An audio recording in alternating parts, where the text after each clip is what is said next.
I grew up here, and that hillside looks just like it looked when I was a kid.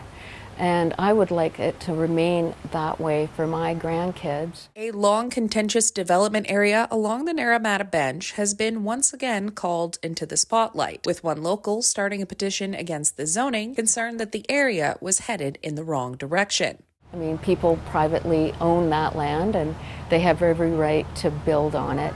But I don't believe that it should be divided into small parcels, and as small as 1 acre.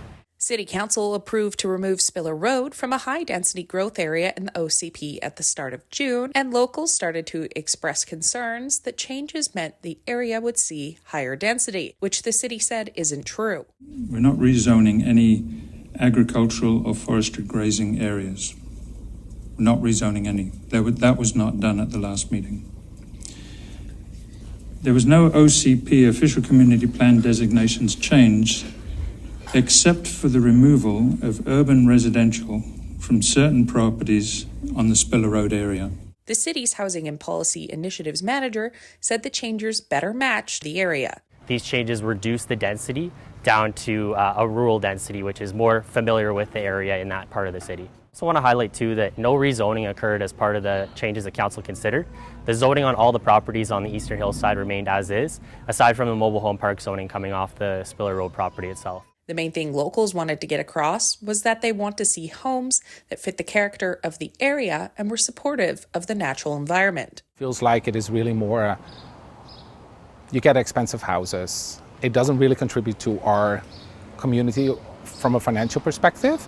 So will those houses on the edge really bring something to Naramata? But I do think that it is in the best interest of Penticton, Naramata, and generations to come, that not be a hillside that is typical of the Okanagan.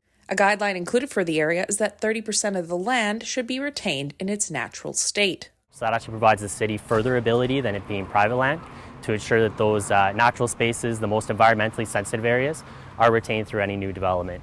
And we don't see a lot of new development up in that area of the city. We've seen much more development happening in the core, in the built-up area, and we expect that to continue. And the council updates with policy changes have really reinforced that. For Castnet News, I'm Casey Richardson.